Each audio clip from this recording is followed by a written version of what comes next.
Et des fois, c'est vrai qu'on n'a pas envie d'en parler. On parle d'allergie ou une piqûre d'insecte. Ce souci, c'est cette incompréhension générale, en fait, qui ne permet pas de pouvoir aller facilement vers l'autre. On se rend compte que tout le monde te regarde et te prend pour presque un monstre.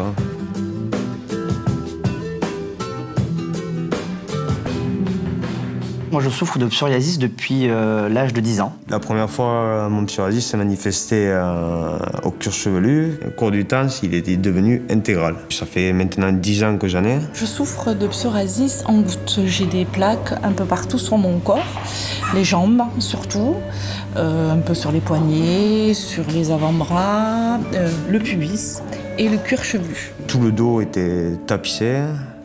Les jambes, les bras, les mains. J'ai toujours des plaques au niveau des tibias. Le cuir chevelu, ça va, ça vient, c'est en fonction du stress. C'est des petites plaques avec des petites bouts de peau qui s'enlèvent, ça rougit et ça démange. J'ai été envoyé par mon patron en région parisienne pour une durée de 2 ans. Et là, je suis tombé sur un responsable qui m'oppressait. Et du coup, c'est là que le psoriasis est apparu chez moi. Ce psoriasis est apparu pour la première fois dans ma vie assez tard, puisque j'avais déjà 37 ans, à une période de stress assez important dans ma vie. Je vivais à l'étranger. Hormis le côté démangeaison, il y a le côté visuel qui est vraiment aussi problématique. J'étais enseignante, j'enseignais le français langue étrangère en Inde et mes élèves me posaient des questions. Ils me disaient, Madame, qu'est-ce qui vous arrive? Parce que j'en avais beaucoup sur les bras et ça faisait comme des gros boutons. Enfin, c'était très impressionnant. Un professeur m'avait vraiment un peu choqué en m'affichant devant tout le monde, en me disant mais Thomas, c'est ça, arrête de traîner, qu'est-ce que tu as dans les cheveux? Pour aller à la plage, c'était très compliqué parce que le regard des autres compliqué, donc j'évitais de mettre short, t-shirt, même en plein été. Ça a été vraiment problématique à l'adolescence. Là, ça a été très compliqué parce que c'est vraiment l'âge où on essaie d'être beau, on essaie de plaire tout simplement.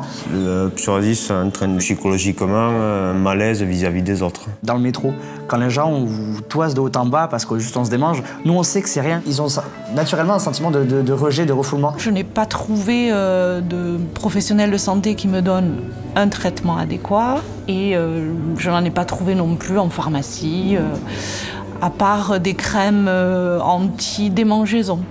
J'ai commencé à consulter un médecin, dermatologue, et de là, j'ai commencé tous les traitements qui ont été pour moi inefficaces. Donc, j'ai arrêté.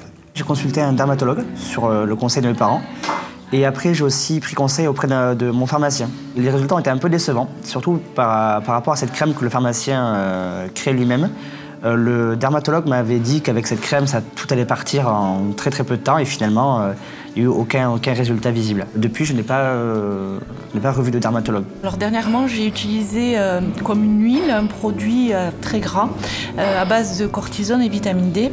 Alors le souci, c'est oui, ça marche un peu, mais ça tache les vêtements. Alors vraiment, quand j'ai les grosses poussées de démangeaison, en général c'est la nuit, donc c'est assez problématique, il faut absolument que je m'apaise très vite, sinon je passe des nuits horribles. J'applique en priorité une crème hydratante grasse. La sensation de cette crème me calme un peu sur le moment, et c'est vraiment après, ça empêche de me blesser quand je me gratte. Toutes les pommades que propose contre le psoriasis, c'est gras, ça souille les vêtements. Au début, c'est vrai que quand j'achetais les produits conseillés par mon dermatologue, c'est toujours des crèmes qui coûtaient très cher. D'ailleurs, c'est pour ça aussi que je les ai arrêtées. Donc voilà, c'est vrai que le prix est très important et la facilité d'accès à ces produits est également importante. J'espère pouvoir trouver un produit sous forme de crème ou quelque chose de pas trop gras, que je puisse appliquer de façon quotidienne, qui puisse m'apaiser et m'hydrater la peau, qui ne tache pas mes vêtements, enfin qu'il soit vraiment facile d'utilisation et puis qu'il soit abordable. Une pommade non grasse et un shampoing qui ne brûle pas, parce que les shampoings, c'est vrai qu'on a tendance à ressentir comme des brûlures. Ce qui aurait pu être vraiment pratique et me faire gagner beaucoup de temps, c'est peut-être un échange avec d'autres personnes qui ont le même souci que moi en fait. Moi j'ai beaucoup consulté le net et j'ai tapé sur le lien de recherche Google psoriasis.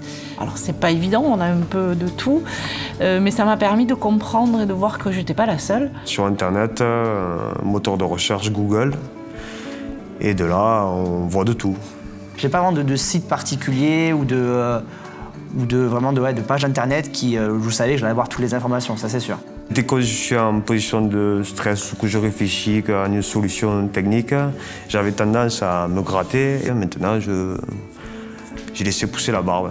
Dès le moment où on accepte vraiment, on apprend à ne plus avoir honte, à ne plus vouloir forcément le camoufler, on gagne cet apaisement et qui fait que en fait, même ça y joue dessus, quoi. Parce que depuis que je sais que je peux le gérer, que je suis apaisé, que j'ai plus envie de le lutter ou que j'ai plus honte de ça, et peut-être les poussées aussi arrivent moins souvent, tout simplement. Tout simplement un état d'esprit là-dessus. Pour vivre avec le psoriasis, il me semble qu'il faut arriver à rester calme et peut-être un peu de méditation, ça ferait pas de mal, et essayer de gérer son stress, ne pas trop l'intérioriser. Vu qu'il fait partie de moi et je pense qu'il disparaîtra jamais, donc du coup il faut apprendre à vivre avec.